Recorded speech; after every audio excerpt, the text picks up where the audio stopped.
Video এডিটিংয়ের কারণে video আর আপলোডই করা হয় না। কি বলবো, এক এক সময় এডিটিং করতে ভালোই লাগে না। তো চলো আজকেও একটা ব্রাইডের বাড়ি যাওয়া যাক। তো দিনটা ছিল 3রা আগস্ট। তো সেই মতোই রেডি হয়ে নিয়েছিলাম, টোটোও চলে আসে।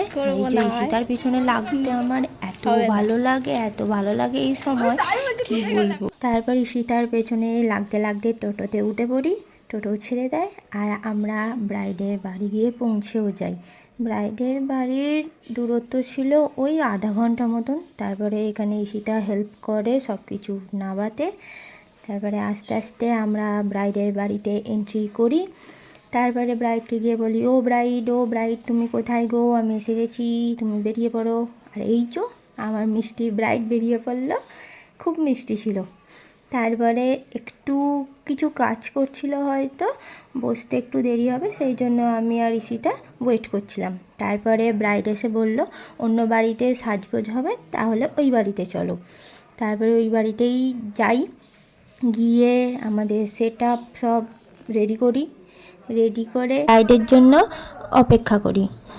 আমি এখানে আরেকটা কথা বলে রাখি, এই ব্রাইডকে দেখে নিশ্চয়ই তোমরা চিনতে পেরেছো, বুঝতে পেরেছো। হ্যাঁ, আমার সেই 90s ব্রাইড যে আমার কাছে চেয়েছিল যাতে তাদের মায়েদের আমলে, মানে আমাদের মায়েদের আমলে মায়েরা যেভাবে সাজতো সেইভাবে যেন আমি ওকে সাজিয়ে দিই। তো সে যেমন কথা সেরকমই কাজ, ফুলের মুকুট, ফুলের গয়না, আর এই মুকুটটা সেট করতে যে কি বলবো কত কষ্ট করতে হয়েছে। তারপরে কিন্তু মুকুটটা একদম শক্তভাবে অ্যাজ ইট ইজ ছিল, ও আমাকে বলেছিল। তো মুকুটটার ওয়েটও অনেকটাই ছিল।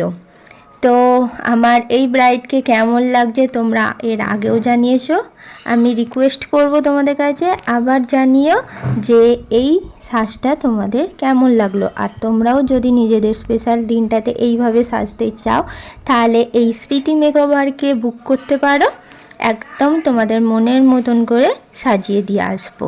তারপরে কাজের শেষে দেখো ঈশিতাও অনেক ক্লান্ত, আমিও অনেক ক্লান্ত। তো ব্লগটা এখানেই শেষ করছি, আবার দেখা হবে অন্য কোনো ব্লগে। ততক্ষণ পর্যন্ত টাটা।